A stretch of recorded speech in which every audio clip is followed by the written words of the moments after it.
Tricolores de toda a terra, Quintela aqui com vocês. A gente vai reagir a uma matéria do Trivela, né? Matéria que saiu hoje que me deixou um tanto quanto ressabiado, assim, meio até chocado um pouco com o que eu li, né?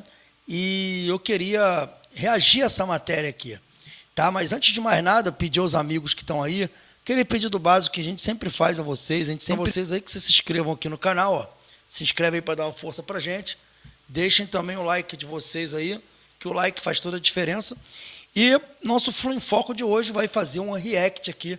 A gente vai reagir, né, a essa matéria do Trivela, que a gente vai colocar aqui para vocês. Eu trouxe também um vídeo muito legal do meu amigo Evandro Prado, que é um cara que adora a base, estuda muito a base do Fluminense, acompanha a base como poucos, né? Posso dizer que é um cara que é um especialista em base e está sempre acompanhando os jogos do Sub-15, Sub-16, Sub-17. É um cara que acompanhou muito o Arthur e sempre falou muito do Arthur para a gente. Sempre disse as qualidades do Arthur, quanto ele era um jogador à frente do tempo, né? Um jogador que se destacava mesmo sendo muito mais jovem. Ele acabava pulando etapas pela qualidade que ele tinha. Então fica ligado aí que o Flu em Foco está começando e a gente vai tratar do caso Arthur. Isso mesmo.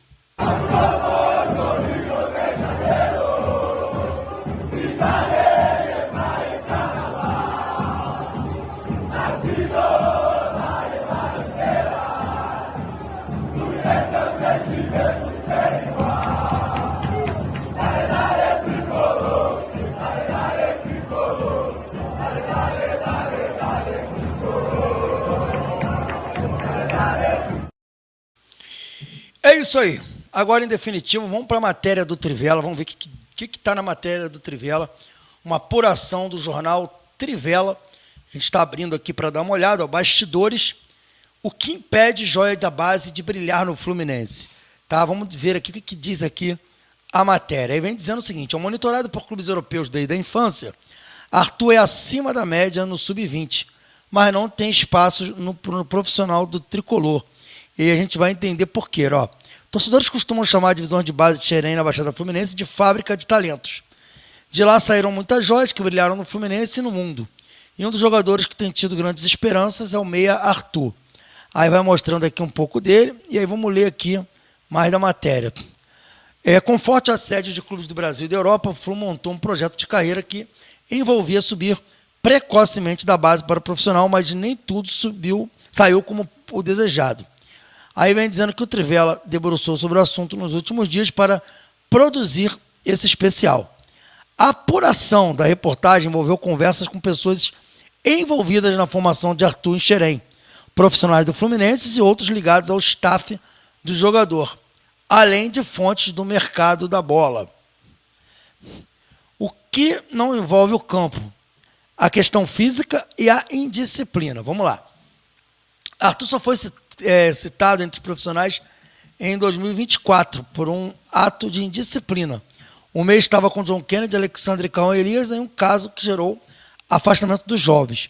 Pouco tempo depois, é importante ressaltar que todos voltaram a jogar sem problema ou reincidência, mas se já não tinha muito espaço no time principal, o meia teve menos ainda. O Trivela apurou, entretanto, que Arthur não tem casos significativos de indisciplina em Xerém. Ou seja, o problema dele não é indisciplina. Mesmo com toda a atenção midiática e do mercado da bola sobre os seus passos desde a infância, o jovem não recebeu tais críticas de pessoas ouvidas pela reportagem. Ou seja, o problema dele não é esse, tá? Aí diz aqui, ó, mais do que a liderança técnica, o meia, com o tempo, virou uma presença positiva em Xerém. É capitão de suas categorias há anos e com merecimento. O único fator extracampo citado é a questão física. Arthur não teve o desenvolvimento esperado pelo clube. Em outras palavras, o jogador é baixinho e franzino, embora tenha ganho força e massa muscular pela passagem pelo profissional. A opinião do que o desenvolvimento físico freou a explosão de Arthur no Fluminense foi unânime entre pessoas ouvidas pelo Trivela. Galera, sinceramente, vocês acham mesmo que, ó, baixinho franzino deve ser o problema pelo qual o Arthur não está tendo oportunidade? Ou ou esteja se perdendo a expectativa no Arthur? Sinceramente, vocês acham que esse é o grande problema? A gente pode citar o próprio Alexander, franzino, não é também alto. O André não é alto, subiu o franzino, ganhou massa muscular, mas continua sendo um jogador baixo. Sabe?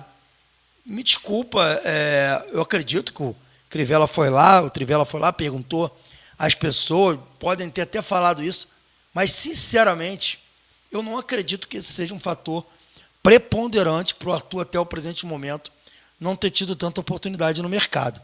O fato dele ser baixinho e franzino. Se formos por esse caminho, tem aí um monte de jogador que não pode ser profissional. E que é profissional, inclusive é protagonista em seus clubes na Europa. Né?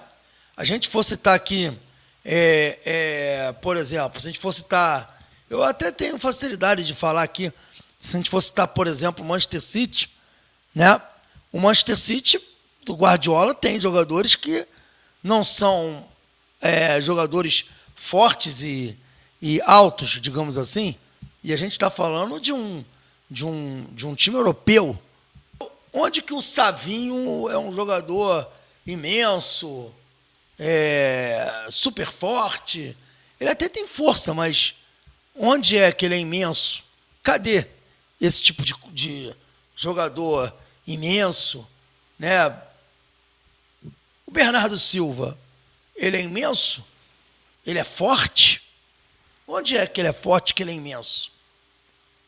Fica a pergunta aqui para vocês. Enfim, eu estou querendo entender de onde tiraram isso daí. Né? Vocês conseguem entender de onde tiraram isso? Porque eu estou com dificuldade. E aí vocês me ajudem aí. O Phil Foden, ele é forte? Phil Foden é magrinho, não é alto também. Vamos voltar aqui para o futebol brasileiro aqui. Vamos pensar nos jogadores brasileiros aqui. Vamos lá, vamos falar aqui de quem? Vamos falar do Flamengo? Talvez. Bruno Henrique é alto, mas Bruno Henrique é forte. Gabigol é forte, é alto. Enfim, eu sinceramente não entendi. O Everton Ribeiro, que ficou anos aqui jogando bola pra caramba, ele é alto, ele é forte. Gustavo Scarpa, que foi titular no Fluminense, foi Palmeiras, fez sucesso no Palmeiras, hoje está no Atlético Mineiro, ele é alto, é forte. Enfim, não engoli essa resposta dada na matéria. E aí a gente fica tentando entender motivos pelo qual, na verdade, motivos exatos pelo qual o Arthur não está tendo oportunidade.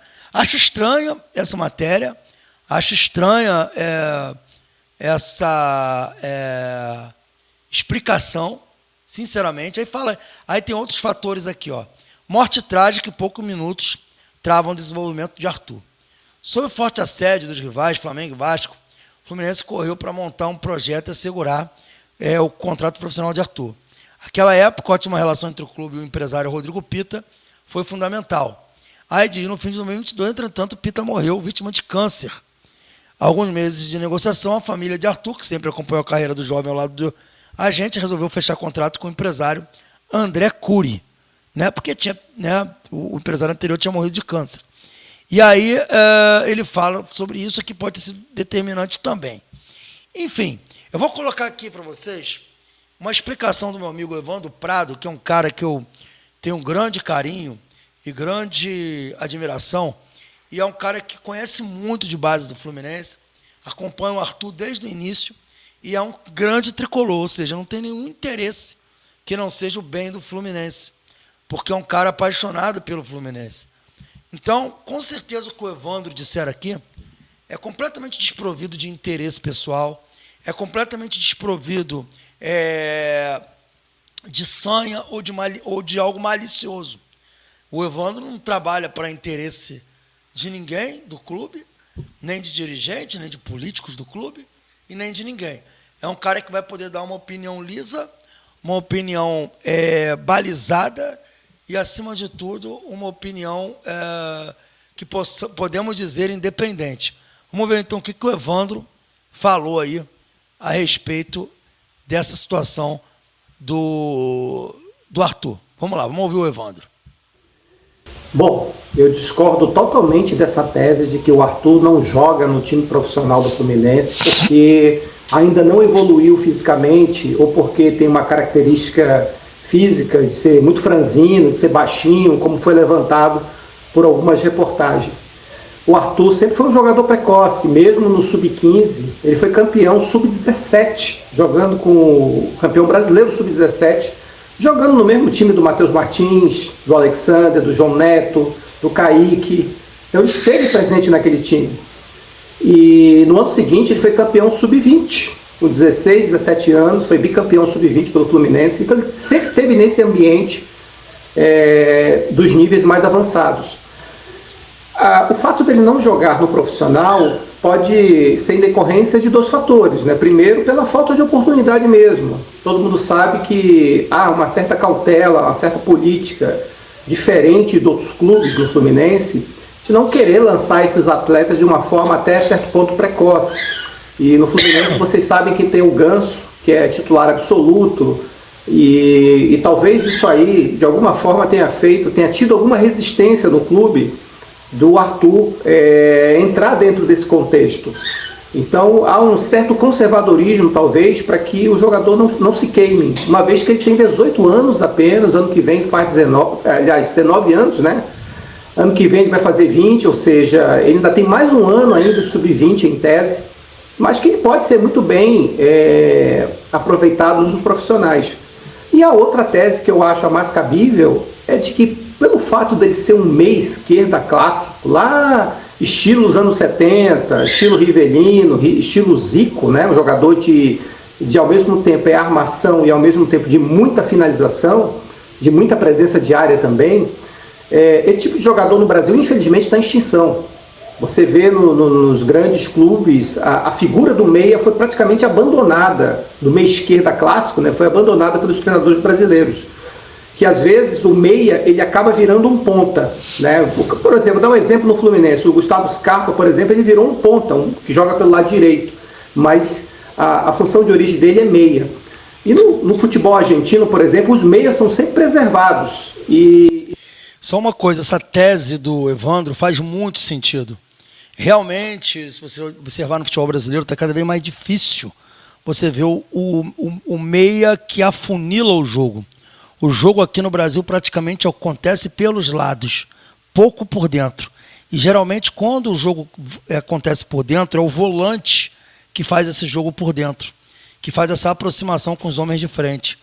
Tem muito sentido isso que o Evandro está falando aqui. E o Arthur tem essa característica, ele não é um jogador de lado, ele é um jogador central, é um meia central. Vocês viram a dificuldade que o Léo Fernandes teve para jogar aqui no Brasil com o Fernando Diniz. Porque não se joga mais com esse jogador central. Mas vamos continuar ouvindo aqui. Eu acho bem interessante essa explicação do Evandro. E lá, né, você pode ver aí os jogadores que estão no Brasil, como esse Garro, que joga no Corinthians, e muitos outros jogadores, o Almada, que joga no Botafogo, e muitos outros argentinos aí que estão perambulando pelo mundo aí, fazendo a diferença. Então, se o Arthur talvez tivesse nascido na Argentina, provavelmente estaria sendo destaque e talvez até já vendido ao futebol do exterior. Então, no Brasil há essa cultura ainda, infelizmente, e o jogador não é aproveitado devidamente, né? E para que ele se adapte a um futebol profissional, logicamente que você tem que armar um esquema de jogo muito característico para ele, para que ele pudesse ser livre para armar, não marcasse tanto, não ter que recuar tanto para fazer o sistema de marcação. E acredito, né, que trabalhando dessa forma, não tenho a menor dúvida que o Arthur pode muito bem jogar o profissional e nos dar muitas alegrias aí pela frente, tá certo? Tá aí a fala do Evandro e me surgiu até uma questão aqui. Hoje o Fluminense joga com o Ganso na função desse 10 central. O Ganso até cai pelos lados, mas o Ganso ele joga de uma forma mais central e ele não tem a responsabilidade defensiva. Quando o Fluminense perde a bola, o Ganso é um dos atacantes no 4-4-2. Fica ele e o Cauã Elias. O Cauã Elias dá até mais, sustenta a marcação, ajuda até mais na parte defensiva do que o Ganso. ali poderia entrar o Arthur. O Arthur poderia ser o reserva natural do Ganso. E eu acho que ninguém melhor que o Ganso para poder capacitar o Arthur. Fazer a transição do Arthur. O Arthur é muito parecido com o Ganso na forma de jogar. Né? Se o Mano Menezes conseguiu encontrar para o Ganso uma importância muito grande coletivamente para o time do Fluminense, por que ele não conseguiria encaixar o Arthur e fazer o Arthur funcionar nessa posição do Ganso? A gente tem que lembrar que o Ganso tem mais um ano de contrato. Desculpa, um ano de contrato não, ele vai até 2026. O Ganso tem mais um ano aí pela frente, 2 anos pela frente, a gente não sabe se no próximo ano o Ganso vai estar em condições físicas de aguentar uma temporada. Então, aproveitando esse modelo de jogo, que quando ataca, vira um 4-2-1-3, com o Ganso encostando nos homens de frente, distribuindo o jogo como um meia central, né, que às vezes tem encosta nos lados, mas é um meia central e que sem a bola não tem a função defensiva, por que não tentar o Arthur na posição do Ganso? O Arthur, vale lembrar que às vezes que teve oportunidade no Fluminense, foi naquele joguinho apoiado do Diniz, com bloco pelo lado do campo, em que ele tinha que encostar no bloco e ficar fazendo aquele rodopio que o Ganso fazia, jogando praticamente, iniciando o jogo praticamente como um volante. E agora, nesse modelo de jogo que o Ganso fica próximo dos homens de frente, vira um jogador de distribuição, até de finalização, eu acho que o Arthur tem como funcionar. E funcionar bem. Então, acho que é uma reflexão interessante para o Mano. E já passou da hora do Arthur ter oportunidade no time principal. Outra coisa que o Evandro fala sobre o meia, né, que tem na Argentina e que não tem mais aqui, concordo com ele. Hoje o meia central praticamente acabou. Ele virou nem um ponto, é um meia esquerda e um meia direito. Né, que às vezes funciona assim como um ponto, mas o meia central está acabando realmente. E a gente não precisa abrir mão disso. A gente não precisa abrir mão desse meia central, mas a mediocridade dos técnicos brasileiros também levam a isso. Eles querem fazer tudo o que se faz na Europa. Estão perdendo, né, a referência de futebol brasileiro. E aí você vê a seleção do Brasil um lixo, né, como está, jogando mal, pessimamente mal, você entende por que isso está acontecendo. Então, assim, ter a referência do meia central pode ser um caminho para o Arthur. Não adianta pegar o Arthur, subir o Arthur e colocar o Arthur para fazer coisa que ele nunca fez. O Arthur é um meia central que chega no ataque, finaliza, dá passe de gol. E jogando como o Fluminense está jogando hoje, é um convite para começar a oportunizar o Arthur. Então fica aí a reflexão. O que vocês acham? Eu acho essa narrativa esquisita, essa narrativa que está sendo vendida aí pelo Trivela, né, respeito, né, a apuração, mas acho que não faz o menor sentido essas explicações dadas. Comenta aí o que vocês acharam disso, dê a opinião de vocês, que ela é muito importante para nós e muito importante para o Fluminense. Valeu? Saudações tricolores, fiquem com Deus e até mais, galera. Um abraço para todo mundo aí, valeu.